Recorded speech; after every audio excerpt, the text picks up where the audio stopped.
ഇതിനെക്കാളും മേലെ നിൽക്കുന്ന പടമാണ്. ഇതുവരെ ജീവിതത്തിൽ ഞാൻ ഇതേപോലെ ഒരു സിനിമ ഞാൻ കണ്ടിട്ടില്ല. സൂപ്പർ എന്ന് പറഞ്ഞു കഴിഞ്ഞാൽ സൂപ്പർ. കരഞ്ഞുപോയി അത്രയ്ക്ക്. മോഹൻലാലിന്റെ പെർഫോമൻസ് എന്ന് പറഞ്ഞു കഴിഞ്ഞാൽ പറയാൻ പറ്റൂല. ദൃശ്യത്തിനെക്കാളും മേലെ നിൽക്കുന്ന പടമാണ്. ഇതുവരെ ജീവിതത്തിൽ ഞാൻ ഇതേപോലെ മോഹൻലാലിന്റെ സിനിമ ഇത്രയും ആസ്വദിച്ച് കണ്ടിട്ടില്ല. എമ്പുരാനൊക്കെ കടത്തി വെട്ടി.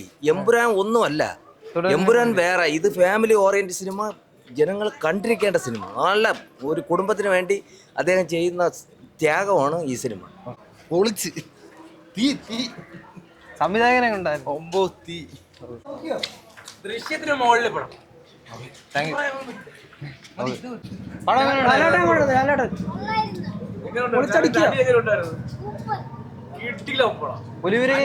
പുലിമുരുകൻ കണ്ടായിരുന്നു. മോഹൻലാലിന്റെ അഭിനയമാണ് കാണണം. സൈലന്റ് ആയിട്ട് വന്ന് ഇത്രയും പ്രതീക്ഷ ട്രെയിലറിൽ വന്നതൊന്നുമല്ല പടം. നമ്മള് കാണണം, കണ്ടാലേ അത് സെറ്റ്. ദൃശ്യമൊന്നുമല്ല, നമ്മള് ട്രെയിലറിൽ കണ്ടതേ അല്ല.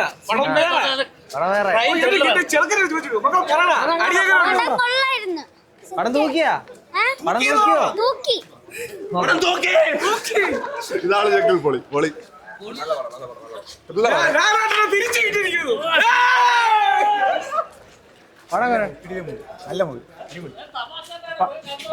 മികച്ച പടങ്ങളിൽ ഒന്നുകൂടെ നമുക്ക് ആഡ് ചെയ്യാം. ഇത് പ്രേക്ഷകർക്ക് എമ്പുരാനിൽ ഇപ്പോൾ ഒരു മിക്സ്ഡ് റിവ്യൂ വന്നിട്ടുണ്ടെങ്കിൽ ഇത് എന്തായാലും അത് വരാൻ പോകുന്നില്ല. പടം സൂപ്പർ ഹിറ്റ് ആയിരിക്കും, കൺഫേം. പെർഫോമർ ലാലേട്ടനായിരുന്നു. ലാലേട്ടൻ മാത്രമാണ് ഇതിൽ തൂക്കിയത്. അല്ല, എല്ലാം ഡയറക്ഷൻ, സംവിധാനം നമുക്ക് പറയേണ്ട ആവശ്യമില്ലല്ലോ. തരുമൂർത്തിയെ പോലത്തെ സമയം, സ്റ്റണ്ടും എല്ലാം നല്ലൊരു പടം. എല്ലാവർക്കും പോയി കാണാം. അതിൽ ഏജ് ലിമിറ്റ് അങ്ങനെ ഒന്നുമില്ല. ഫാമിലിക്കായാലും എല്ലാവർക്കും ഇഷ്ടപ്പെടും. നല്ലൊരു പടമായിരിക്കും. ഒരു എമ്പുരാന്റെ വന്ന ഒരു ബാക്ക്ലാഷ് ഉണ്ടല്ലോ, അതിനെന്തായാലും റെക്ടിഫൈ ചെയ്യുന്ന രീതിക്ക് നല്ല രീതിക്ക് എടുത്തു. ആക്ഷൻ നല്ല രീതിക്ക് ചെയ്തിട്ടുണ്ട്. പ്രത്യേകിച്ച് സ്റ്റോറി സെക്കൻഡ് ഹാഫ് വരുമ്പോഴേക്കും നല്ല രീതിക്ക് എൻഗേജിങ് ആവുന്നുണ്ട്. മോഹൻലാലിന്റെ കരിയർ ബെസ്റ്റ് ആണ്. കരിയർ ബെസ്റ്റ് എന്ന് വെച്ച് കഴിഞ്ഞാൽ എനിക്ക് ദൃശ്യം 2 കഴിഞ്ഞിട്ട് ബെസ്റ്റ് ആയിട്ട് തോന്നിയതാണ്. തുടരും.